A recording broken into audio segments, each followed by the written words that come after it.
ଏଭଳି ଏକ ଭାରତର ସ୍ୱପ୍ନ ଦେଖୁଥିଲେ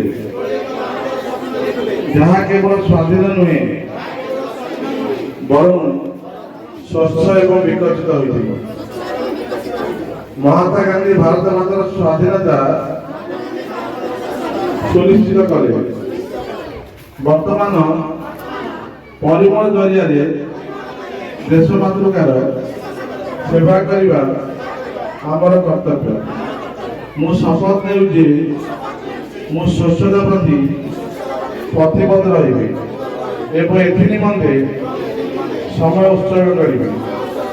ଏଥିପାଇଁ ମୁଁ ସ୍ୱେଚ୍ଛାକୃତ ଭାବେ ସପ୍ତାହକୁ 2 ଘଣ୍ଟା ହିସାବରେ ପ୍ରତିବର୍ଷ ଅନ୍ୟୁନ 100 ଘଣ୍ଟା ସମୟ ସ୍ୱଚ୍ଛତା ପାଇଁ ଖର୍ଚ୍ଚ କରିବି। ମୁଁ ନିଜେ ଏଣେ ତେଣେ ଅଳିଆ ପକାଇବି ନାହିଁ କିମ୍ବା ଅନ୍ୟମାନଙ୍କୁ ପକାଇବାକୁ ଦେବି ନାହିଁ। ମୁଁ ନିଜେ ମୋର ପରିବାର, ସଂସ୍ଥା, ଗ୍ରାମ ଏବଂ କର୍ମକ୍ଷେତ୍ରରୁ ଏହି ସ୍ୱଚ୍ଛତାର ଅଭିଯାନ ଆରମ୍ଭ କରିବି।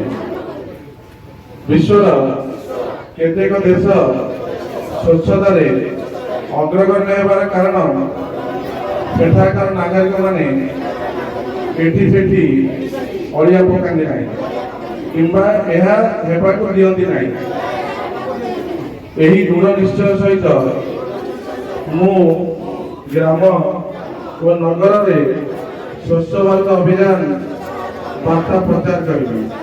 ମୁଁ ନିଜେ ଆଜି ଯେଉଁ ଶପଥ ଗ୍ରହଣ କରୁଛି ତାହା ଅନ୍ୟ 100 ଜଣଙ୍କୁ ନେବା ପାଇଁ ଉତ୍ସାହିତ କରିବି।